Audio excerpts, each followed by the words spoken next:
Hey, Thomas, I can't work with you. This is harder than it looks. Hey, welcome. Welcome to the weekend. It is so good to be here. Welcome to the Not Relevant. Got my co-host there, Thomas. How are you doing, Thomas? Fantastic. So happy it's Friday. Happy to be here. And happy that we got our wardrobes all worked out. Apparently, when you have a green screen, you're not supposed to wear a green shirt. But about 1 minute ago, I was wearing a green shirt, and you could see the beach behind me. It was beautiful. It was absolutely beautiful. But it was just from here up as high top. I could see right through you. It was hilarious. It was, wardrobe malfunction of the worst kind. Let's see. Looks like a full fade. We tried to push over there today. It's dropped off. Sorry about that, guys. Oh, man. Let me turn down the music here. It's too loud. Let's see. There we go. Whew. All right, got it. Put it back up there again. All right. Let's see. I think we're good. Did I do everything right? Okay, we're here. Live. I can People see. are chatting. It's we're on, so it's. I think it's good to go.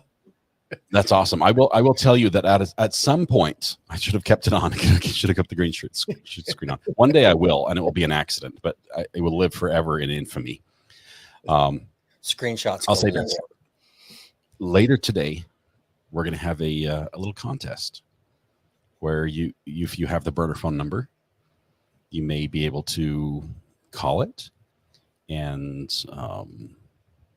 as I rapidly fix Lumia Stream so that you can get the burner phone number, you may be able to call it and enter a contest. And we'll have to figure out what the random caller number will be, because we can only take one call at a time. But I want to give people a chance, fighting chance. Anyway, I hear it's really hard. It's going to be hard on my end to manage it, and then because of the delay, people will keep calling, thinking that I haven't selected the caller yet, but I have already done it in real time because it's about a 15-second delay. So we'll get it all figured out. Anyway, how was your week, Thomas? Hot. Well, I think I'm barking up the wrong tree. I know. Yeah. As soon as it left my mouth, I went, oh, even I got a lecture from Mrs. RA too. But no, it's hot. It's the last 3 days been 114 in my town in North Texas. And I do have AC, but my office studio / whatever upstairs, it's a zoned unit. It doesn't keep up. It's right now it's 78, which is awesome. The AC is set at 71. This is the coolest it's been any afternoon. Usually it gets up to like 84, which I get it. It's cooler than what you face. But when your AC's on, it should be cooler. Yeah. But no, I feel bad for even bringing it up. How was your week? My week, it's because we're eventually going to fix our AC. That's not a huge thing. We're going to do that eventually, just not right now. And I've sort of gotten climatized. It's like I got soft over the years with like, oh no, it's more 71 degrees inside. You know, why is it so hot in here? And now it's like 82. Well, that's not bad. Pretty comfy. I can live with 80. So when there's finally a technician available somewhere to come finally fix it, because I know they're so in demand, you can't even just get someone there. That's the big issue. You're going to get it fixed and keep it at like 79. That's what you're going to do. He's going to be like, all right, it's working. It's like, hey, bump a few degrees. And he's like, how much? About 10. Hey, can you put it on heat? Because it's a little chilly in here, you know? It's going to be interesting. Luckily, it's one of the good things about North Carolina is it gets fairly cool in the evenings. And so open the windows. She's back. We have to behave now, everybody. Behave. Mrs. RA is here. The teacher is here. Yeah, it's I'm not sure if you guys. I'm curious. In my headphones, when we played the intro music, it sounded like it was warped, like it was on an old cassette tape that had been stretched out a little bit. It was like it just didn't keep the rhythm or anything. Did you guys hear? Or was that in my headset? I sound like I'm in a tube. Yeah, I'm getting a hair bit of feedback on my end. I didn't hear anything in the intro music. It sounded fine. But yeah, your audio does get a little distorted at times. How about now? Is that any better? That sounds great. Okay. All right. I think I was looping stuff around. All right. I fixed it. I got off the tube. Mind the gap. Mind the gap. I got off the tube. That was a little British humor for you. But okay, so we're working. So speaking of audio, do you have a good story for us when it comes to audio? In addition to the one I created here at the very beginning, here with not being able to sort the music, yes, there was a story. This one is actually, I think, is this one out of, was it somewhere in Europe? Let me double check here and check my notes. We had. We're getting some feedback in the comments. Still sounds robotic, sound like water. It's still happening from Red Pen, Echo from JM. So I guess there's still a little bit going on. Is it gone now? So it sounds good to me there. And talk a little bit longer. Talk a little bit longer. I'm getting a little bit of feedback. Let's see. Let me turn that off, and see if we push this through. Let's do a little on the fly live testing here. That's the way it works. Are you able to hear me now? I hear you good, loud and clear. You can't hear me at all. Okay. Pauline says I hear you now, but his mouth is not moving. This is perfect. So we have to go here. I'm going to reduce my mic background noise, see if that's any better. Echo cancellation. I'm back. Still weird. Sounds good. Okay. Yeah, I rerouted the audio and it didn't work. I'm using a different computer because my laptop has protested. I think it's on strike. It's like part of the writers union or something, and it will not run StreamYard anymore. It's like I cannot do that. It just lags out. I might need to replace it. Probably what is it? One of those long tail symptoms of dumping water on your laptop, which I did a couple months ago. Mine the laptop. Yeah. Barcelona was the country we're looking at. Barcelona, Spain. Barcelona, Spain is the country this story comes out of. Okay. Just curious, what do you guys do for the pre-show meeting? What pre-show meeting? Like the tailgating before. Oh, she's talking to you and I. I get it now. Yeah, she's throwing darts. Yes. When do you test your audio? Basically, we just connect and we say, screw it, we'll do it live. And then we hit the button and then we're here and then we start testing. Yeah, it's like a text message. You ready? Yep, I'm ready. All right. And then we start and then we log in and sometimes we don't even talk to each other. We just sort of nod. Or if I think he nods, I'm like, hey, let's go live. He's ready. So it's pretty good. Anyway, so music. We're talking about music. Let me get to the story. Sorry, I keep delaying here. Production meeting. They don't happen. This gentleman here, I'll call him a gentleman, loosely using the term. His neighbors are complaining because he plays music in his apartment all the time. Not just any music, he plays techno music. And so tech music has its place. I mean, those of you who are into raves, I'm sure you're like, hey, those are, techno music that, the club thumping is great. Well, his apartment thumping all the time. And the neighbors were mostly like elderly, not into techno music at all. And they didn't have a choice. They got to listen to it for like 5 years, nonstop. Years. That's the let's see, days, months. Yep, years. 5 years is how long they did this. And many, many times they called the police, and the police would come over and say, "Hey, turn it down." And he's like, "What music?" and he wouldn't do it, and he'd keep going. So they ended up taking him to court and fighting him over it. And the judge basically threw the book at him, and he denied playing any loud music, first of all, even though they've got like decibel meter readers at 57 decibels audible in the neighbor's apartment. Okay, that's equivalent to like one of those medium loudness generators running nonstop, only it's boom, boom, boom, boom. And the funniest quote in here is actually the best. It says, let's see. Here we go. One of the sister of the victim claimed, "The boom boom could not be resisted. My bones were vibrating, like stuff in the house was shaking." So they end up throwing the book at this guy, and they sentence him to prison. Prison for more than a year. For more than a year, sentenced to 1 year in prison after a court found that he had been terrorizing his neighbors for at least 5 years by playing loud electronic music almost nonstop.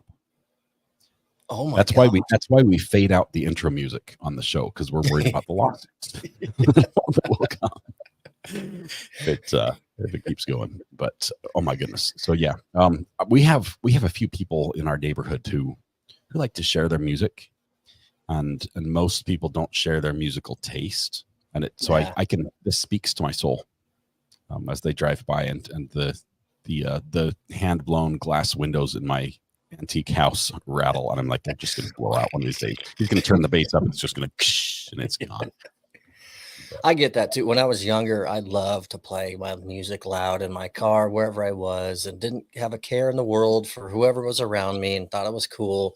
And then I got a little bit older. And so, for example, right now, we just put some little music station outside by our backyard pool. And it'll be a barbecue with neighbors, and we'll turn on some music to entertain. And I'm always the one like, turn it down. The neighbors are going to get mad, to where like nobody can hear it, because I'm so scared to offend the people around me, just because I remember what I used to do.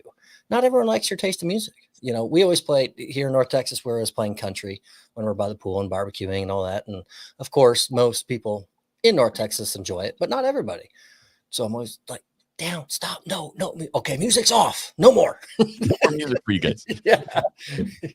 That's funny. Yeah, it's you're making up for misspent youth. If only your neighbors then could see you now, they'd be like, oh, good, he's made it better, he's made it right. Yeah. Can you bump your mic up just a notch or two? You're coming in a few decibels quiet. How's that? Keep talking. Say it again. Say again. Okay, that looks good. Now I think we're closer to even there. Perfect. Rudy Patootie, have you ever seen the trunk of cars that are in Tyler speaker? I have. And what I was kind of admitting to when I was younger, I was one of those cars that had half of my trunk at least full of speakers, and it was obnoxious, and my trunk rattled, and my license plate nearly fell off. And the car goes by. It sounds amazing in the car, but on the outside, other than the distorted noise, you just hear pieces falling off the car. You hear. That's all you hear. It's terrible. Own up. What was your like your go-to song when you really wanted to impress as you drove by? Oh, so it was Country Grammar by Nelly. Country Grammar by Nelly. Mm-hmm. That was, and I had two JL 12-inch subs in the back of a 2001 Acura Integra GSR. That was like my dream growing up, and I had it, and then it finally hit me, and when that, yeah, boom, boom, baby. And then it was crazy though. I only had it a couple years, and then one of my teammates, he was driving a white Chevy Trailblazer, and I loved it. And so I got a charcoal gray Chevy Trailblazer. That was my next car. So I only had my little, Acura, whatever, living the high life. Did the speakers move to the Chevy? No, didn't. I wanted that Chevy. But part of the reason I was driving cross country with suitcases and hockey equipment and everything, and it just didn't work. So it kind of made me grow up really fast. But yeah, it was. What is it about cars and youth? They seem to be very important when they're younger. And I realize some people have like dream cars when they're older, but to me, the car and getting that car, that was a milestone moment where, it, aside from the bills that come along with the car, with the insurance and the dreaded filling up with gas that seem to be perpetual. Yeah, that's a good point. I don't know. I still enjoy cars a lot. But you're right. When they're younger, it's really a big thing. I remember Toyota Tundra just came out when I was getting my license, and I was online every day looking at them, and I had a job, and I remember my parents were like, quit right now, you're going to give yourself an ulcer, because I was so obsessed over it. So it's funny. You're reading the manufacturer's brochure on it. He's walking down by the dealership, constantly looking. Everything.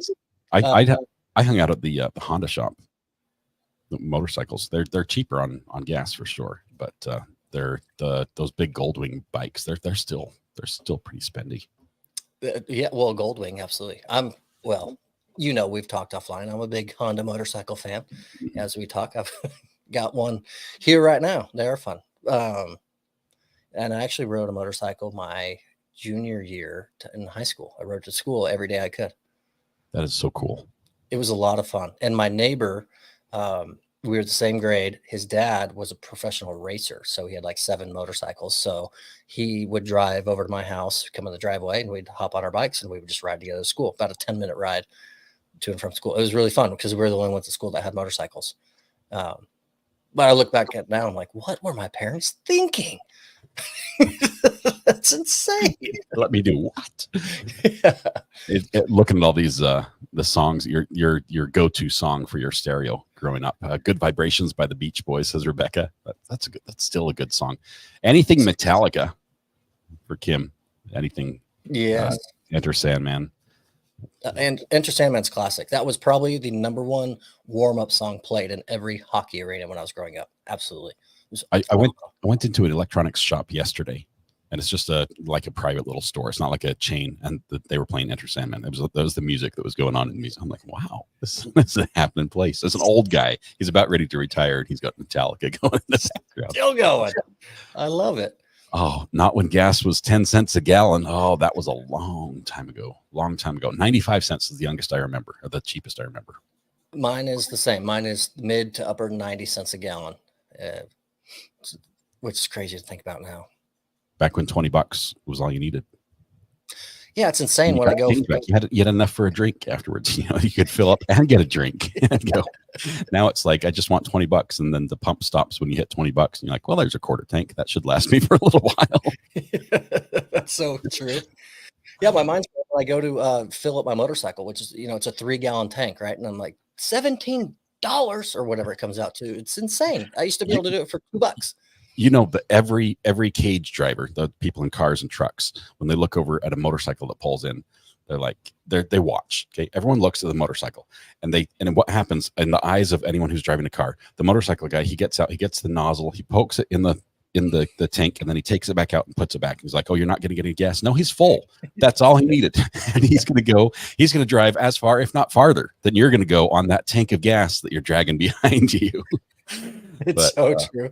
Sometimes, so my bike, I can only go 90 miles on a tank. So sometimes if I have half a tank and I'm going to go for a little bit longer, I'll go fill up. So that's 1.5 gallons that I'm topping off. So what you just said is so true. I'm literally there. Don't they have a minimum for dispensing? It's like it's got to at least reach $1 or something before.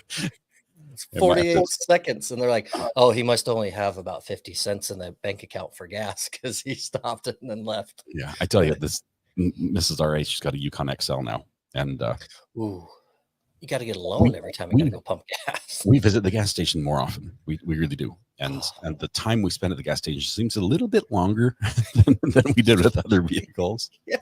And so now it gets to the point where you start to learn which pumps pump faster, just because it saves time. It really adds up. It's like I can save 3 minutes if I use pump number 2 at the Shell station.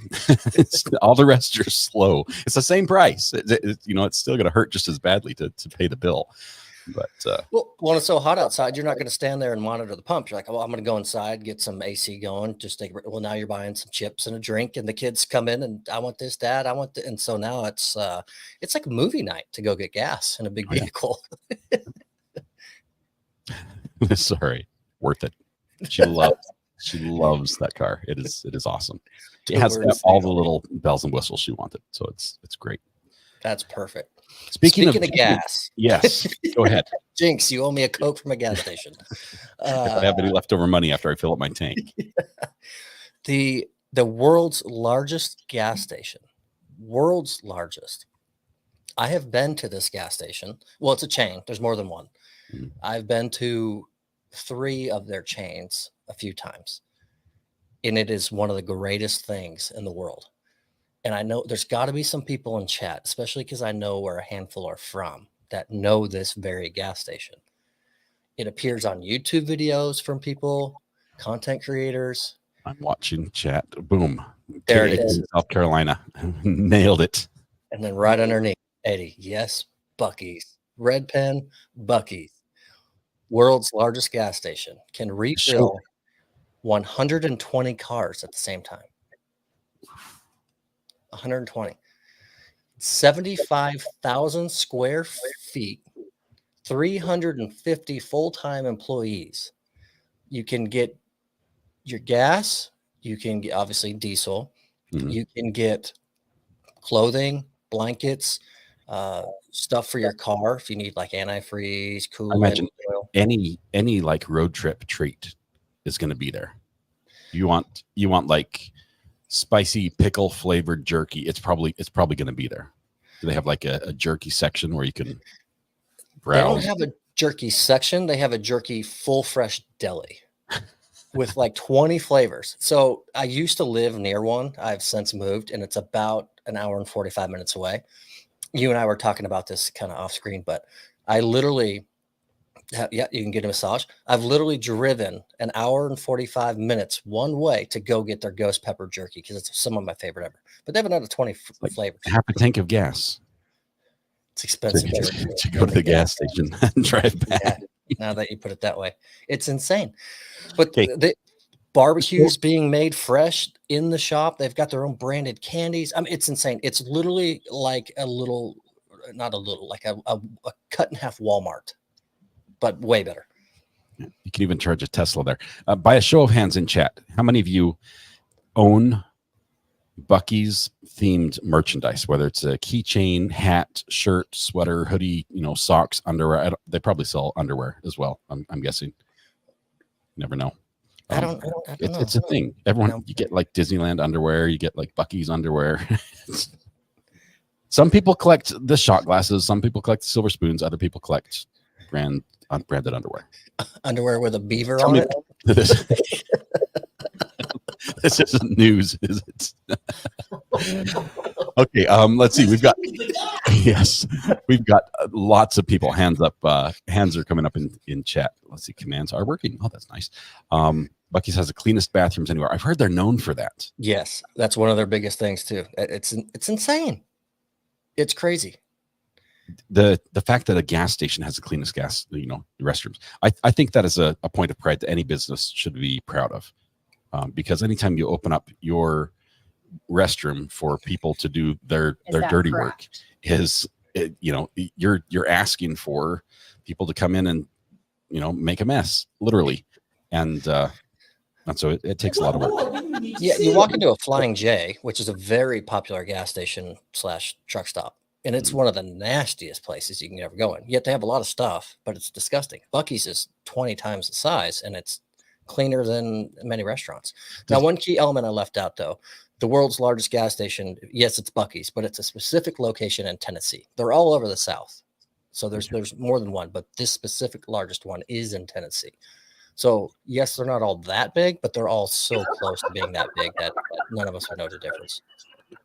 I just realized I'm like super red. I'm trying to change my color here. Sorry. That's huge. First of all, Tennessee is not that far from me. And I'm going to be going to the eastern side of the state, which and you've never been, right? There we go. Now I don't look so burnt.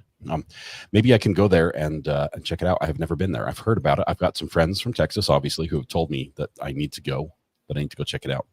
So I might have to just swing by Tennessee. So right there, that is the city it's in, since I can't pronounce it. Just copy and paste it, put it there. Where is it? Seaver, is it Seaverville? Yeah, I'm not even gonna guess, but that's where the world's largest gas station is, which is the Buc-ee's. It's amazing. Have one at Florence, South Carolina as well. That one might be closer actually, because I have to drive all the way across to get to Tennessee. I've got to try it. It's going to be on my bucket list for sure. Maybe we could do like a live stream we could walk the aisles of Buc-ee's on a live stream. Do you think they'd let us? You should do it. Well, it's another one of those, just ask for forgiveness versus permission, and just small cameras. You can get away with just about anything. I can do a hidden camera in a hat, and they'll never know the difference. That's right. You can do the glasses that have the little camera on, although it's and the nose and the mustache and just like the whole thing. Perfect. Might be able to get away with this. Would you guys want that a Buc-ee's tour if I'm able to get to one? I think that would be cool. Fun. Yeah. Whether you like Buc-ee's or not, it would be fun just to watch you go through the experience. It's amazing. Anytime you get a company like that that has become a destination for shoppers, that they get fans that are loyal. First of all, they say, hey, this is the only place I buy XYZ or the best place to get XYZ. It's awesome. And to see them win in so many categories with like, hey, they've got the most pumps, they've got the cleanest restrooms, they've got the best selection of jerky, you know, this is somebody was saying the best coffee, they've got the, you know, whatever it is, to have so many number one in my book type ratings. They're doing something right. So that would be fun just to watch. It's sort of like those Chick-fil-A and their service, right? Whether or not you like eating Chick-fil-A, they've nailed the service side of fast food. And so anyway, it would be fun to watch that. Go through with your metal detector. Such a great idea. I'm going through looking for the underwear, the Buc-ee's underwear. I'm telling you right now, when we're done with the podcast, I'm going to look to see if they have it. If they don't, I'm going to. They do. I bet they do. It's going to be boxers, right? I'm not talking briefs. We're talking boxers. There's no way they're selling Buc-ee's briefs. but anyway, good stuff. I wanted to include something this week that we haven't done before. And that is, we want to do, I can't say it's a contest, but we'd like to have people try to finish a limerick. And it's not the best limerick. I wrote it, first of all. So there's your I like it. Qualifying statement. I wrote the limerick, but I'm not going to tell you what the limerick is until you call in on the burner phone. Now, before you call in on the burner phone, just know that we're going to take a certain number of caller. So I'm thinking, well, Thomas, how about you think of a random number between, like, say 1 and 10? Lower is better because it's easier for me. I was just thinking, man, I can put you through the ringer right now if I just say 10. Single digit. Think of a single digit number. And how many viewers can I get him to offend by having to ignore their calls? I'll have to answer each one. That's the way it works. I have to answer and see who it is and tell them what number they are, and then go through. So caller number 3. 3. Okay, caller number 3. If you think you can win, you can read my mind and finish the limerick. Wait a second. I just realized we think highly of ourselves that we're guaranteed we're going to get at least 10 calls if we pick. And that's why I'm glad you went with a low number. When I said 3, I went, what if we don't get 3 people to even call? We'll get 3. Let's see. Tick 1 to send a voicemail. Hello, who's on the phone? You might have to turn on your radio. Pauline, it is so good to talk to you. Unfortunately, you are caller number 1, which only would be today. We're looking for number 3. There's still a chance, though. Hang up. Oh, she's gone. Okay. All right. Let's see. We've got another one here. Where is it? Come back. Come on. Oh, it's gone. Okay. We'll try it again. The line's empty right now. So 1 down. Pauline just thumbs down and unsubscribed. My numbers are dropping. Pauline's going to call back and be number 2 as well. You guys don't know the burner number. Let's see who this is. Rebecca. Hey, Rebecca. How are you doing this evening? I am doing fine. How are you? I'm doing great. What would make it even better? Yes, if I was number 3. Mm-hmm. I know. I'm so sorry, Rebecca. It's good to talk to you. Maybe next time we'll get you number 3. You're so close. Just one away. That's all right. All right. I'm blessed whoever gets it. Wonderful. All right. Limericks aren't my game anyway. Okay. Not your strong suit. Thank you very much, Rebecca. Have a good evening. Thanks for calling. Bye-bye. Bye. Okay, one last chance. This is the winner. People are going to voicemail. I'm sorry. I can only answer one call. Like, what? I'm calling. This is funny because the delay, nobody knows when they're probably like, I'm going to call now, but it's actually like 10 seconds before that you needed to have called. So it's really confusing. Actors are on strike, and so are our chatters. I got a voicemail from Red Pen. Sorry, Red Pen. It went to voicemail. The phone is sitting here. Nobody's calling. They're on strike. They don't want to do it. I'm too loud.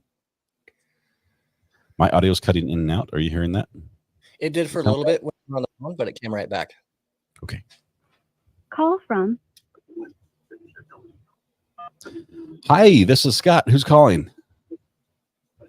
This is CC. CC, how are you doing this evening?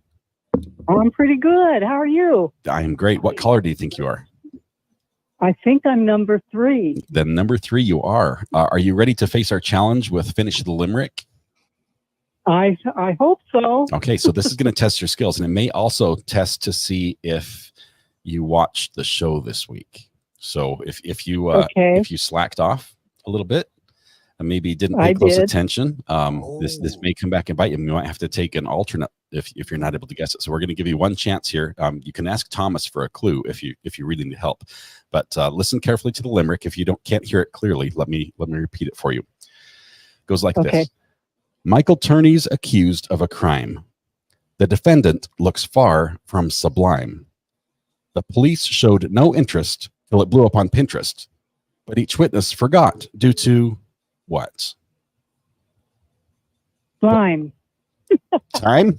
I don't know. Crime? What was it? No, lime. Lime. Maybe buy some lime. Oh, Pauline, I'm so sorry. It's not lime. Okay. Well, at least I got in. At least you did. All right, we'll take another caller. Okay. Well, thank you very much, Bye-bye. Pauline. We'll see you. This is maybe harder than I thought. She admitted to slacking off during the week, and some people in chat may or may not be getting it. But caller number 4. Caller number 4. We're going to alternate. People are going to voicemail. I apologize. You go to voicemail if someone else is already on the phone, and I can only take one call at a time. But it's open right now, so we'll see who's. It's going to be one of the other ones. I see the right answer. I see the right answer going up in chat, and I might have given it away as well. I feel bad. If we have to sit here in dead silence, do you need me to call in real quick? It says everyone's saying it's all going to voicemail. I'm going to voicemail. Try again. Radio usually don't have a side chat, says Jim Bob. That's very true, actually. Yes. Lime is a great answer. It was the answer I'm looking for. Just realized that I wrote the limerick, so you have to deal with my imperfections and brain capacity. So somebody's got a call. How do we Nobody not wants have to keep the limerick again. Catch it. We'll read it one more time. Okay, so a limerick rhymes. The last line is going to rhyme with the first 2 lines. Okay. The third and the fourth rhyme together. And anyway, we can go into the whole pentameter, whatever. Michael Turney's accused of a crime. The defendant looks far from sublime. The police showed no interest till it on Pinterest, but each witness forgot due to. There you go. So there we go. Voicemail twice. Try it again. Do I need to call? Says Mrs. R.A. I think you're good. We'll see if another call can come through. Apparently, they're all going to voicemail. Mrs. R.A. helped me write it. She can't call in. That's fair. Cheater. I'm getting all these suspected spam calls. Gosh, that said, did you forget to hang up and everyone's still going to voicemail? Okay, I'll turn it off and turn it back on. Okay, try it again. It's rebooted. Everyone is going to voicemail. Yeah, so Tommy just tried to call voicemail. Okay. Adam says, I'm getting text on the burner phone with the right answer. It's like, I'm calling with the right answer. I know it, and it's just not. Holy cow. Why is it not? I called, you didn't answer. To everyone. The phone is blowing up. I wish I could show you all the numbers, but it would show people's home numbers, so I can't do that.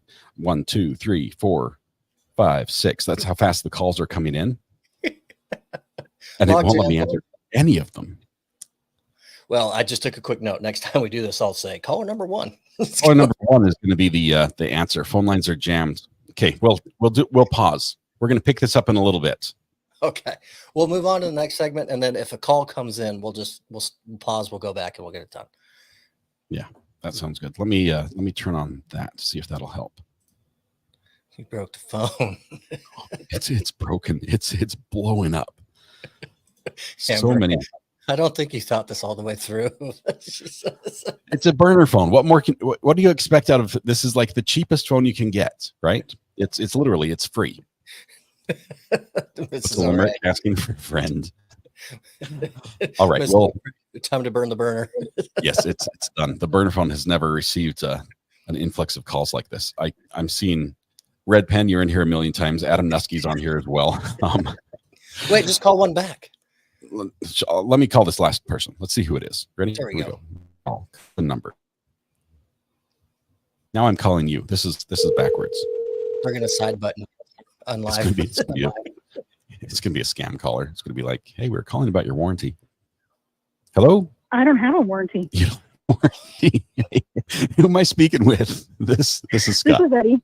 Eddie, how are you doing? I apologize. Good. How are you? I see you tried to call a couple times and it was struggling to get through. You are our by proxy, you are our caller number 3/4. Have you heard the or do you need to hear it again? I did hear it. Okay. Do you have an answer? My guess was time. Time is the correct answer. All the witnesses seem to have forgot because it's been 20 some odd years since the crime occurred. And give me your name one more time. It's Eddie. Eddie in YouTube, is it Eddie? We know you as Eddie. Yeah. Okay. Yep. Eddie, here's what I'm going to do for all your hard work and as proxy for everyone else's hard work on this. If you could send a text to the burner phone with your name and your address, I'd like to send you a recovery addict mouse pad. Oh, that's because you got it right. kind. Thank and, you. And we want to reward your efforts and everyone's vicariously through you. Like winning the internet. Yeah. Try person gets it. Sorry, that's the way it went. I was going to offer. I don't want to be in charge of the burner phone after what just happened. Oh my goodness, I've got to figure out what to put the burner phone. I'm going to make complaints to management is what I'm going to do. But I was going to offer a free day of good weather courtesy of Weather Watch as advice. I hadn't talked to him to see if he would sponsor that or not, and he's looking like he doesn't want to. I'm not going to hold him to that. Thank you, Eddie. That's Eddie. Thank you very much. The answer was time. We'll have to rethink this in the future if we want to do a call-in show. But thank you, and I apologize. I know it's a good little radio bit. You know, I think it works. It is fun. I have to upgrade the burner phone though before we do this again. Thank you, Eddie. I'll watch for that text. Mrs. RA, don't go out and buy a new phone without asking for permission. You are a smart woman. You're a smart woman. This is a lesson I've learned early on in life. So I will not. But thank you very much, Eddie. Appreciate it. Have yourself a fantastic weekend. Thanks for being here on the show. We're gonna continue. Thanks, you too, all right. Yep. All right. We'll see you. Bye. Bye. I'm getting voicemail after voicemail after voicemail. It's the burner phone it says I have 54 voicemails now. The chat has spoken. Reverse dial roulette. It has to be a segment on the show. Apparently, people are loving it. How would that work? So reverse dial people, and I just call somebody back randomly. Would that work? The text seemed to come in pretty well. Like a random time during the podcast, I just stop and say, "Hey, call the person that called you last in the burner," and you just have to call them and see what happens. How about the person that texted last on the burner? Because the call would be a little. We what happens when it gets inundated with phone calls. That's fair. Okay. Gets the phone. I see what she did there, but she forgets that I know where you live, so I could just match. You also know my non-burner number as well. So. Yeah, I also have the non-burner number, so I could just put that in my voicemail. So when people call, it's just that's what I read off in my voicemail. Man, you know where I live. You know I have an Airbnb we're building, right? That is getting so close. It's starting to look like a residence. I mean, we used to call it. We even all the way through the building, we were calling it the garage. And my partner was like, "You can't call it the garage. It's not going to be a garage. There's no cars are going to go in here, right?" But now it's starting to not look like the garage. I mean, we do. Okay. But I was thinking like the rental or the Airbnb or the apartment. I don't know what to. We might need a name for it. What's a popular place where nurses would hang out or people in medicine? Like where they take. No, well. Oh, sorry. I see where you're going there. Where else do nurses hang out? Like an actual name for where they like to hang out and be, and then that's what you named it. Well, there's an increasingly growing chance that it won't just be for nurses, that it will actually also be available in like Airbnb. Well, you can always. So Look at this pickle jar. We need a pickle jar in there just as decoration. Ooh, or the recovery room and Buc-ee's. Sorry, Rebecca says, "Hey, I texted. I even sent a photo of her recovery. She tried so hard to get through. I'm so sorry. This was my fault. This is my fault. We'll get we'll get this fixed for next time. The recovery room. Oh, that is really good. Yeah, I like recovery room. The restroom. Yes, the restroom is good. But if we make that one word, it gets messy. Let me just stop right there, because this ties into a story we've got this week when you talk about the restroom. When you think restroom, what do you think? Okay, restroom, it's not for those that are familiar. Obviously, in other countries, that you might think resting and a room, like a room to rest. When you say restroom, you generally think bathroom, lavatory, toilet. Yeah. Washroom for Canadian friends. Yes, yeah. Somewhere where I wouldn't preferably choose to like take a nap or sleep or something. It's where I go to, one goes to relieve themselves and wash their hands, and off they go. And it's a temporary stay. Generally, you go briefly, you stay in, and then you leave as soon as your business is done, right? It's not something like, so I'll just hang out here. I realize some people might bring some good reading material and spend a little time. That's between you and whoever else needs the abilities. But you mentioned you don't want to sleep there, but imagine booking an Airbnb, okay? And you're in a pinch. You need to book an Airbnb. You find a great. Sorry, you're in a pinch. You just struggled out. Let's see if we can work in all the bathroom humor we can in this one. But the show's going down the toilet in a hurry. It's circling the drain as we speak. You book a room, you book a place, and you show up, and it's like, wow, this is quite comfy, quite snug, quite cozy. And you open the door to see, you're greeted immediately with the facilities: the toilet, the shower, the bath, the sink, and the bed. That everything is right there in the same room. It is a bathroom with a bed.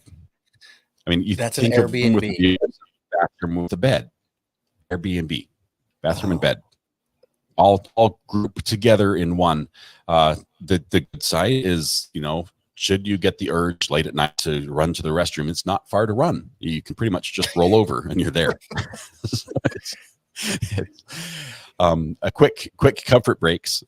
It's literally the picture of this one, and this is a real thing. The picture of this one, you're closer to the restroom than you would be if you were in a hospital room, because even that one has a door to get to the bathroom, to the toilet. It's all in one. Let me see if we can. Drowning danger. Not just drowning. I mean. Okay, I've got to be careful what we say about this one. That's the actual Airbnb was discovered by a college professor. It's kind of like a master bath. Yes, one kind of. I'm not sure if they have like kitchen appliances as well, because that for me would cross yet another line. Generally, I don't. You know what they say about cows? You don't eat where you poop. Well, they do, but generally, you don't want to blur those lines a little bit. Right. Anyway, he's this professor went to the UK and booked this. His vacation went down the toilet. He arrived to find out that the bedroom and bathroom were one and the same. So he tweets it, and the tweet gets 12.5 million views on Twitter. It goes completely viral. I think this place is probably booked up for the next 10 years of people who just want to be there and take a little selfie. And it's like, hey guys, I'm here, just relaxing in bed with the toilet behind me as a backdrop. But that's a little bit disappointing. I'm going to try not to do that with our Airbnb. So you could rightfully just rename that an Airbnb. I have sound effect for that. Do you have the? Here it is. There it is. That's. And I think you got I've got one of those too for some laughter. Airbnb. Yeah. That would you book one yourself if you knew that was what it was ahead of time? So it would depend on the situation. There's times where I travel for like a golf tournament or something that's real quick or last minute, and I just really just need a bed and a roof. And if the price is right, I would actually book something like that. If I'm going to be there for a couple days, then I want, like a little kitchenette or something like that, and that's what I do. But I don't know. I'd almost feel I don't know actually. It's easy for me to say that because I don't feel like I'm going to book one. But For me it would be no. It's like I'd spend the extra money. We'd rather stay at the hotel and spend a lot more than just in a bath. That's just it's a no. My thing with that is, so a lot of Airbnbs are it's an entire residence, house, apartment to yourself. Others are, it's a large house, but they're renting that room, and that room, and you have shared bathrooms and things like that at times. Right. The shared facilities are shared kitchen. Yeah. My thing that I've always cared about for an Airbnb when I look for it, when I'm traveling by myself, not with a group, I don't care if it's a large home with multiple guests, is I want a private entrance and a private restroom. Outside of that, I don't care if there's other people down the hall because my door will be locked. Again, that's if I just need a roof over my head. But I don't want to walk into a house and meet and greet all these strangers or people, or even the family. There's a lot that the family lives there and has kids and animals, and you're just renting their spare room. I'm not comfortable with that myself. A lot of people aren't. It works, but private entry, I'll tell private you, restroom. Mrs. RA, when she booked some Airbnbs for me when I came to North Carolina to look for a house, she booked them entirely on price. So I had the bedroom, the spare room Airbnbs, and had just incredible experiences. Just one of them, it's like the dogs were like running the house and they hated guests. They're like, "Rawr," like ankles like dogs, and they're like, all right, they're all right, they're nice. And the dogs are like, they're like choking at the collar, trying to bite you. It's like, oh, they're nice. They just, it's like, so yeah, here's the, come out. Here's the TV. Here's the dining room. If you need to make anything, here's the kitchen. Everything. It's like, I'm staying in my room and keeping my door shut for my own safety at this point. Yeah. And I'm going to run and sprint out. And they're like, yeah, don't let the dogs out. I was like, the dogs are your problem. They're also my problem, but just don't let them bite me. But between that one and staying in a neighborhood where it was not safe, don't tell this story. She says, don't tell this story. Let's just put it. One of the Airbnbs I stayed at was sort of short-lived. The police were called. Leave was made. Not me. It was somebody else, and I ended up going to a hotel. Which turned out to be even worse than the Airbnb I left. It was like a meth house hotel. It was crazy. It was so bad. It was the worst hotel. It was really bad. So Mrs. RA, just like I can't choose houses anymore for us to buy and live in, Mrs. RA is not allowed to choose Airbnbs for me to stay in. Now that's what I'm talking about. That is a 50-50 relationship. When you both are forbidden to do things for one another. That's how it works. We have our limits. We just know what our strong suits are. Meth House Hotel has a ring to it. All I can say is that room was, I'm pretty sure I got cancer and a few other things just from walking in. It was That's scary. So did you walk in and say, "Nope, I'm gone," or did you stay there? Did you fight through the night? And I had nowhere. It was the middle of the night. There was nowhere else you could go. I was flying out the next morning. It was near the airport. I was just like, I'm just gonna, sleep with one eye open and, run for my car first thing in the morning and hope it's still there. Did you have a rental car? Yes. You could sleep in that. Nice. Although I don't know, some rental cars might not be as good. Yeah. Anyway, I'm breaking up and buffering some. Let's. I think, is it my turn for the next news story or is it yours? Actually, I've got a little game to play before we break. So last week we did the Would You Rather, and those that were here last week, it actually was a lot of fun, and some people have continued it even into the week and kept playing. So I have another game. It's a little bit different. And this, again, for those that have been longtime watchers, this is kind of not replacing, but interchangeable with our top 3 that we historically do. So I'm going to ask you a few questions. And for those listening, Scott does not know what I'm asking. I have no clue. Theme. What it says on my side is these will be surprise questions. That's all I know. I gave him in the notes, nothing more. I beg mercy. So this theme is, what is the last? So to elaborate and start with question 1, what was the last thing you purchased on Amazon? Aqua shoes, water shoes. Okay, that was easy enough. See, it's supposed to catch it. I'm going to be. No. Sorry. HDMI cables. 6.6 8K. You don't have enough. I actually need 2 more as well. They're for the Airbnb. They go in the wall so that you can plug in the TV, and like you can just plug in the ground level and not have to reach behind the TV and plug into, like if you have a laptop or something. So it's going to make it convenient for the guests, but I have to put them in the wall. Okay, next. That's fair. Okay. Katrina says a new pet dryer for her shop. A head vase for my mother, says Rudy. Jim Bob, dehydrated onions off Amazon. I like it. Butane for camping. We've got sleeping machine, bike light. Look at this. We're going to get a whole bunch of ideas. Ice maker for the countertop. We could go on and on. Oh, yeah. Sofa's getting closer and closer. Mm-hmm. All right. The next couple are pretty easy, just in general. What's the last thing you drank? Milk. Okay. In Whole combination. milk, vitamin D, red lid. Oh, it's so hot. Whole milk in the heat? It was in the fridge. Yeah, but The milk was cold. Yeah, but your body temp was. It does a body good. I remember hearing the commercial as a kid. That's trade. I believe it. I believe it. Last thing you ate? Oh, last thing I ate. One of those Uno microwavable, like a roast beef and cheese little wrap. It's like a little open-end burrito with. It's called an Uno. Is Uno the brand? I think so. I've never heard. I have to look this up. It's like a quick microwave thing. It comes in like a little pouch, like a burrito. Pocket?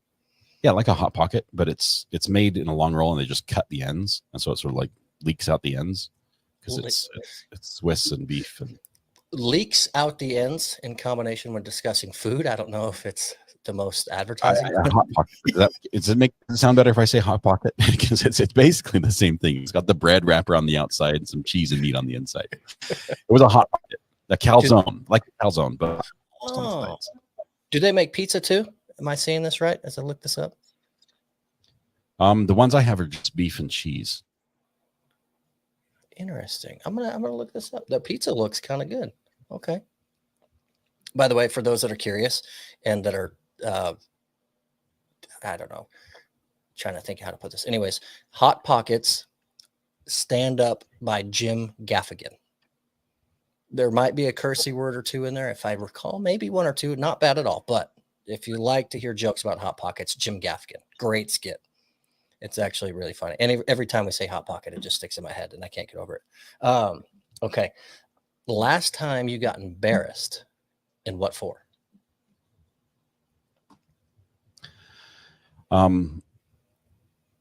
Earlier today, I completely forgot something I was supposed to do. I was supposed to arrange for some speakers at a get together that are supposed to speak for 15, 20 minutes each in the next 2 days, and I haven't, and I had to make a call and say, guess what I didn't do. Oh, that's a serious one.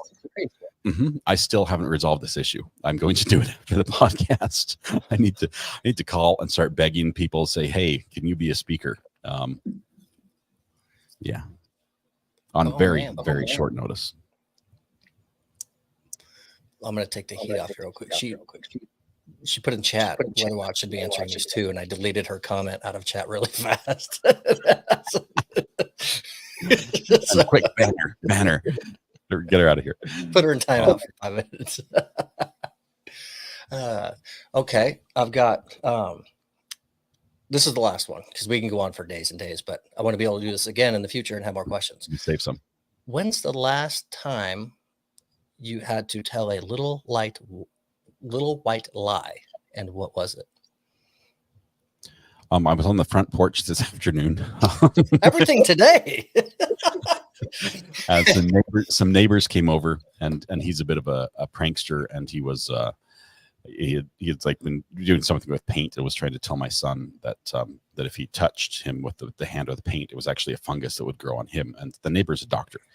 He's a good guy, and so my little white lie was, I said, "Yep, it's true," meaning that yes, he's a doctor, because he said, "I'm a doctor. This, I know these things." And so I said, "Yes, it's true," meaning the true part is he's a doctor. The not true part is if he touches you with the painted hands, then you will catch the painted fungus yourself. So yeah, earlier today, sorry, little RA. You got them all in. March 2238. Thomas Scott, would you ever consider having someone like Jim Gaffigan on the pod, or any comedians? Yes, that would be fun. It'd be a lot of fun. But this podcast could not afford a Jim Gaffigan or an Nate Bargatze or anyone like that.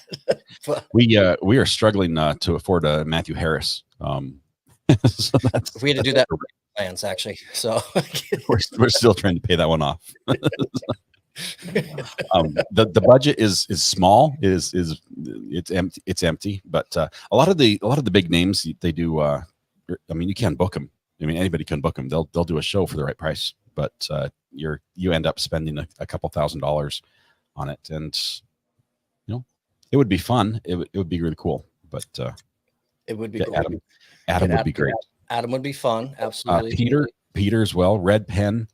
A couple of you just have cachette. A couple of you have really, really good sense of humor. That's quick. Yeah, the quick wit is bar none, with a dozen of them in here. I will say, and Scott, I haven't even told you about this. I have an individual who is I'm going to try to work on to bring on the show. Okay. It's true crime aligned. Many, many years in law enforcement. Was part of solving a ginormous cold case, not the one that's in the news today from Long Island, a different one, right, but a very, very well-known one. So it will really pertain to your core audience, and it would be a completely different style podcast because it would be a guest. You and I would be throwing questions. It would be, an hour and a half interview long, but it would be strict true crime and what they do. I'm actually going to be working on this next week, working with him. And then it would be 3 to 4 weeks out. But I'm confident that we're going to get this one. That would be awesome. That would be awesome. That'd be a lot of fun. If we lock him down and we get a date, we'll advertise it and tell the chat and everyone for a couple of weeks ahead of time and who it is and what they've done and what the cold case was, just so you can really grasp who the individual is that's going to be on the show, which would be really cool. That would be cool. Fingers crossed. Yes. And between the big guests that we try to get, I'd love to see some of our audience come on. Some of you guys and gals are absolutely incredible and funny and have some amazing experiences to share. And it might be fun to bring on a couple of you, a lot like the Wait, Don't Tell Me show, where we just have a few people that you're just on for a little bit. It's not like you're being grilled in an interview, or have to come up with a 5 minute soliloquy or something like that. It would be fun to have a couple of you on to have some fun, and it would be fun for everybody else to get to hear and get to know you a little bit. Absolutely. And I think we'll do I think and hope we'll do an episode of where Mr. Brewmeister and Brandy and you and myself, the four of us, are on a show together for an evening. That would be a lot of fun. Which would be fun. And I know they've got a couple friends that are frequenters on their channel that might be involved in that as well, if we can swing it. But that would be fun to just get together and talk a little bit. Just with the four of us, all of us are brand new at this. Yeah. I guess JT has probably more experience because he's been doing podcasting for quite a while, but it would be fun to just talk about lessons learned and things we didn't expect at all when we got into this. Well, 100%. Yeah. Out of the four, I would be the big rookie. So I would probably just kind of mute my mic and sit back and just listen and take it all in, but it'd be a lot of fun. And I know everyone in chat and the listeners would like it too. I think I saw a comment. Here we go. Where'd you go, Ivan? I missed you. Oh, Oh no, where it always skips. There we go. Yeah. I love hearing people I haven't heard before. Absolutely. I'm the same way when we get to bring in other guests, or that's why I love all the different trials and listen to different judges, attorneys, and how all that stuff works. So absolutely on board with that. Yeah. It's funny. We almost need like applications. We need to put out a listing somewhere. Right. Say, we're taking applications for guests on the show. Those who are interested, submit a brief video, explaining, your background, your personality, so we can get to know you, headshot. What else do you require? And your list of demands, like if you're on the show, what we have to do, like your writer. Because some artists are like, if I'm on the show, my hotel needs to have like peanut M&Ms, but all of them have to be red, and those sort of things. So we need that whole list of what we would have to comply with if you were on the show. Mugshot for sure. Mugshot. Sounds like you need to just a brief criminal record history, so we can see what we're dealing with, so we know. I mean, that's not an exclusion, but we'd like to know where we're at. And now you need a producer. We've needed a producer for so long, Keshet. Oh my goodness. We need a lot of, we need a full staff. I was sitting here actually today. I was while I was supposed to be getting ready for this podcast, while I'm like trying to write a limerick, which would not come together, as you can see. I was also filling out a FOIA request for some video for a helicopter police chase. So I'm pretty sure I included some of the limerick in my FOIA request. Yeah. I'm not sure how that's going to go, but I'm about to get a call from a public information officer. They're like, yes, Mr. Scott Addict. I'm a little confused about what you're asking for here, and I'll have to explain anything, but that it would be. It's just time. Yes, it's just time. I try to do too many things at once. Wear many hats, many skills, Keshet. That's why you wear many hats. Absolutely. Yeah. There was a comment earlier. Do I hear dogs barking? Yes. My family just got home from a short trip, and the dogs were very excited to see them all the way downstairs, causing a ruckus. Yeah, that's awesome. The family's home. Get to hang out and everyone spend some good quality time together. It's gonna be great. There he just left. Why? Oh, we switched places. Now we're all confused. Let me fix this. Background story. It's okay. Have you seen any of the Bradley on trial? I've watched tiny bits. It is a tough watch. The content is a very tough watch there. But yeah, he's a little out there. Let's see. I think we've got one more story. We were talking about dogs. About dogs and about applications and posting availabilities. Yes. And searching for the right person. It's not easy to find the right person. No. It's not just the first person to respond. Generally, it's not going to be like necessarily the right one. Sometimes it takes a little bit of effort. If Thomas, you're in the business, you've hired people, you have people that work for you. And let me just ask, have you ever had an applicant apply that this wasn't the right one? Yes, a couple times. Well, several times. But I've never had too many applicants. I know that. Well, maybe if you wanted a lot of applicants, what could you do to make sure a lot of people were interested and applied? So let's call it a medial job that I might be hiring for, and I could just advertise an exuberant salary. Ooh, and it would just attract massive, huge paycheck, fat paycheck, no, very little responsibility as far as, like skills needed or effort involved. Patience and cleanliness. So for instance, we have to do this often, and it's kind of embarrassing, but we have, a lot of people know we've got a mini farm here at the house. We've got multiple dogs and cats, so we can't board them all.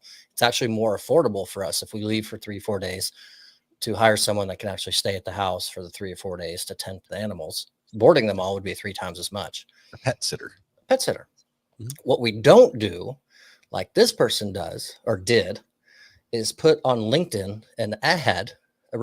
Actually, the people hired a recruiting agency to find them a pet sitter. They got a headhunter for a pet sitter. Is the demand is it that hard to fill the position that you need an agency to help you? Yeah, let me just say, it sounds like they probably didn't have to hire the pet sitter or didn't have to hire the agency because they couldn't find the right person. It's probably they didn't want to do the work of finding the right person. 100%. You go do it, and they don't have to pay for it unless they find them and hire them. So they said, yeah, find us a pet sitter. And the recruiting agency says, great. What do you need? And they say, well, we've got these 2 little dogs, and we travel often, and we need someone who can tend to them, blah, blah, blah. So the recruiting agency says, great. What's the salary? What are we going to post? So they said, yeah, just advertise it for $127,000 per year to take care of our 2 dogs.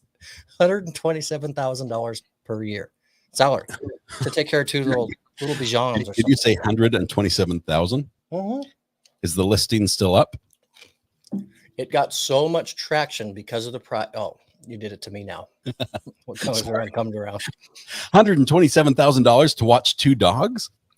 So in like 2 days, it had 3,000 something applicants on LinkedIn alone. So they had to shut it. The recruiting agency had to shut it down because it was just everyone was just, see, just like chat says, I'll do it.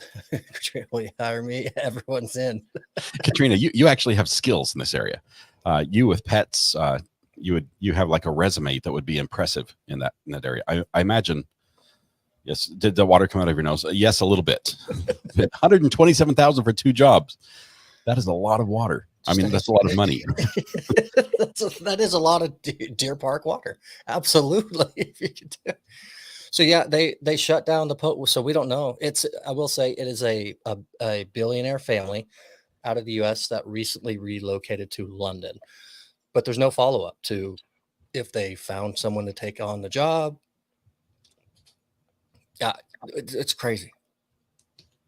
I could live on 127,000 in London, and I'd even pick up dog poop for $127,000. That's good money. That's the whole reason you don't want the dog, right? You really want a dog, but you don't want to have to pick up poop. Mm-hmm. I would deal with the allergies and the dog poop for 127,000. Well, you could pay someone to pick up the poop, and you could definitely afford prescription meds to take care of your allergies. So you're set. Yeah, I could outsource. So I could subcontract. 100%. Assuming the contract's allowed for that. You could just make it part of your kids' chores to go pick up the poop from the backyard. That's what they gotta do. Hey guys, let's do something fun. grab little gloves and a little garbage bag. Let's go see who can collect the most. It's wild. That's some people have too much money, I think. Well, yeah, when you're talking about this is a billionaire family, $127,000 is life-changing for probably all of us in chat, but to that family, billion, they don't even notice that debit hitting their account. And that's a year's salary they're paying, so it's in increments. They literally could just pay them up front and they wouldn't notice. And we've seen stories like this come across before, where there's probably more than just at the house, take the dogs for a walk, because the family's like, oh, and by the way, we're going to Morocco and we're taking the yacht, so you'll be on the yacht. You'll have to be with the dogs on the yacht as well, and make sure you have your passport because we're also going to do this world cruise, and and you'll be responsible for the dogs wherever we go. And it's a tough life being a world traveling pet nanny. Mm-hmm. It's crazy. I couldn't imagine. Yeah, that's. Oh, did my stream? No, I'm back. Did it freeze? I'm freezing up on my side, so I'm not seeing any new chats. Either that or everyone just left. That's just you and I now. It's locked up a few times, so maybe it's frozen. Yeah. Nope, it's working now. One's come in. I'm seeing it on YouTube. I'm just. Oh, there we go. Okay. Should I try that last comment again, or was it blocked for a reason? What was the last comment? I didn't see anything blocked when I looked back. Our StreamYard and everything just kind of froze. So go ahead and try to send it again, because YouTube didn't flag anything. Everything. Train stuff to try. When are you leaving us to go camping again?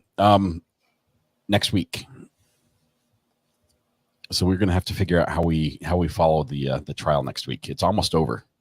It's going to be Monday or Tuesday. It's going to be done. It's going to be quick. Do you think it's going to be a scenario where the state closes and then the defense brings their case and they're going to say, The defense rests because they don't need to. They think the state didn't do it, or do you think? I think that the state's going to close, and the defense is going to make a motion, and there's a good chance the judge says, "Yeah, you didn't meet the elements of the crime. You haven't proven the elements of the crime. You haven't provided any evidence to meet these elements of the crime, and there's nothing for the jury to consider." So I think we're done. I say this might be the most likely trial we've ever had to have that occur. I would agree 100% the closest, and the most odd, because there's a feeling of this isn't a guy who everyone's like screaming he's innocent. No, everyone's saying he's wrong man. He's guilty, right? Everyone's like, right. I don't want it to be around, that sort of thing. They're like, but you just didn't prove it. So it would be the problem is the defense was very effective at excluding a lot of evidence, a ton of evidence that was ruled prejudicial instead of probative. So I guess we'll kind of see what happens. But yeah, it's wild. It's been a trip to watch, and it's funny. And I say it every time we ever kind of do a recap of what you've been streaming and everything's watching. Every time we go to, not every trial, but anytime there is a trial that I'm like, well, let's kind of see where this one goes. It's like, oh my gosh. It's just insane. I had no interest in the Murdaugh trial. That's the craziest thing I've ever seen. This trial, a 20-year-old cold case, it's kind of, you got to kind of talk yourself into, okay, what do we got here? And this has been a wild trial to watch. And with the spiciness of this last session, it's ramping up. It's better. Been great. So I've just know what's going to happen. So you just better tune in and watch. I'm afraid that if Gandalf closes, Gandalf the Grey, the lawyer, if he closes, no one's going to watch. No one will stick around for the verdict. If he's closing, they're like, never mind. I'm not interested in this case anymore. I've put in all this time, but I cannot sit through one more of him fumbling through a couple of things and forgetting what he was talking about and then sitting down. Right. It's fun. Mrs. Ari said Scott brings a drama, but what's funny, every time she gets involved, we get a motion for mistrial. So. Yes, we need her to come in more often. We almost had one today. Well, it was happening yesterday, but it was close. Oh, we need John Bonet news. John Bonet Ramsey. The Long Island killer arrest. Just some crazy things are happening. This has been a wild, wild week. Absolutely. Goodness, I'm excited for next week, and I'm hoping between your travels and your trip, you can find a way to get online for a little bit, even if it's recap live streams when you've got a moment, you can get away. But what are you responsible for on this trip? I know you were chaperoning, you were security on the last one. No cooking.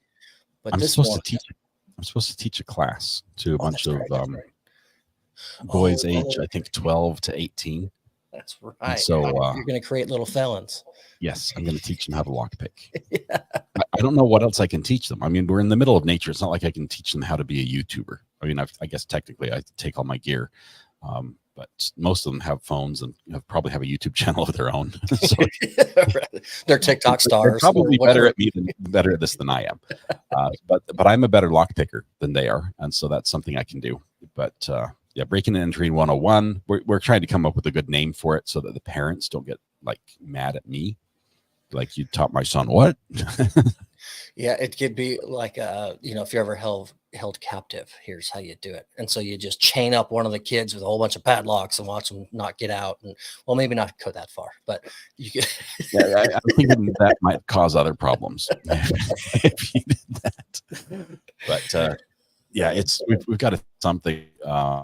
I've got an hour last times because they rotate, because I think we have like 50 or 60 boys that'll be there. So it's going to be a good crowd. Man, that's a good one. Home entering skills. When you miss curfew and your parents lock you out, you can find a way back to your bedroom. Yes. Teach you how to make it. We're going to be in a state park. So I'm cautious of that. I can't trap animals. I guess maybe a squirrel or something. One felony at a time. Yeah. Yes. We'll figure it out. But I'm responsible for that. They've told me I need to bring a sound system, which I don't really have. I mean, I have everything except for the speakers. So I'm just going to bring some powered Bose speakers that I got like at a garage sale many years ago, and they still work.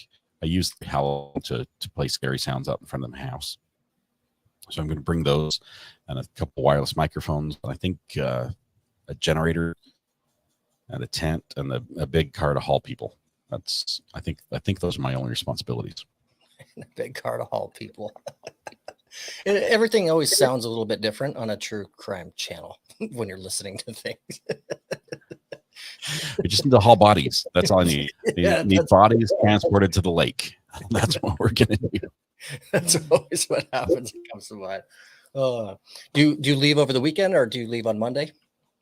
Monday morning, 8 a.m. It's about a 4.5-hour drive. Okay. Which is cool. about 2 hours beyond what I like to do. Oh, okay. So not terrible. Mountain Dew will be involved. And hopefully it's cool. I don't know. We'll have to line up some good weather with you next week. It will be the mountains, so it will be cooler than Western North Carolina. Usually it's like 10 degrees cooler up there. So kitchen sink, can be bringing one of those. I should bring. I've got almost everything else. Dodie, this trial is pushing. The 24th is not going to hold.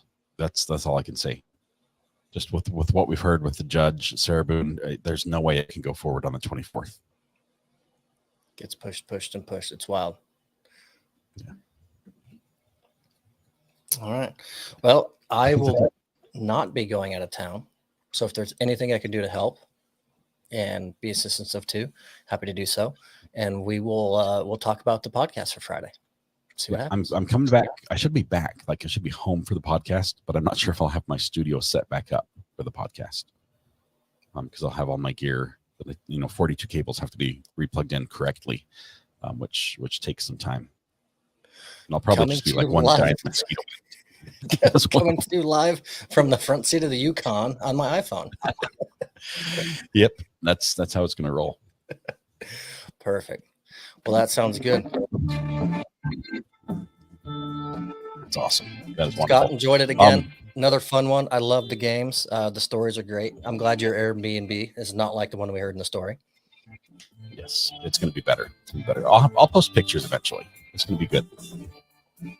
We've already bought the TV for the wall, big 4K TV. We have to have that. So it's a must. They got the cables. We just set the tub this week. The tub's in place. Drywall's almost done. Getting the cabinets put in next week. Home stretch. Still have the water heater go in. Yeah, we're getting really close though. We're getting close. It's gonna be fun. Okay. Oh, the part that's sweet. Oh, well, what did you click? I clicked on something else. No, I had this one from Carrie. We're all in it together. Go. Where are you going? I'm going to Eastern North Carolina, somewhere in the mountains. There's a state park somewhere I've never been to before. I've never been east of like the zoo in North Carolina. So I think that's about an hour. Mosquito. Did I get it? Anyway, that's just getting me ready for next week. Anyway, thank you, Thomas. It's been a lot of fun. It's been a lot of fun to be here with all of you. Hopefully your weekend is fantastic. Hopefully you have just amazing plans.